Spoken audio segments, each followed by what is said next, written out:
Corporation દ્વારા pre monsoon કામગીરી માત્ર દેખાડા પૂરતી જ થતી હોવાના આક્ષેપ સાથે વિદેશથી પરત ફરેલ વિપક્ષ નેતાએ રોષ ઠાલવ્યો હતો।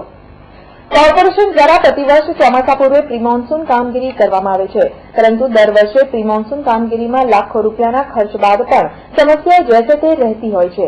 ત્યારે આ ચોમાસામાં તંત્ર યોગ્ય કામગીરી હાથ ધરે તેવી વિપક્ષ નેતા ચંદ્રકાંત ભટ્ટુએ માંગ કરી સત્તાધીશોને આડે હાથ લીધા હતા। જે પણ કોન્ટ્રાક્ટર પ્રી મોસમની જે કામગીરી કરે છે એ કર્યા પછી જો એમાંથી ચેક કરવામાં આવે તો કચરાના ઢગલાઓ મળશે। આ એક જાતનું અબકડ મળી અને કોન્ટ્રાક્ટ આપી અને ફાયદો કરાવવાનો ધંધો છે। ખરી રીતે આ કામગીરી કોર્પોરેશન મારફતે થવી જોઈએ, જેથી આપણે એના પર સારી રીતે સુપરવિઝન કરી શકીએ અને દોષ આપી શકીએ।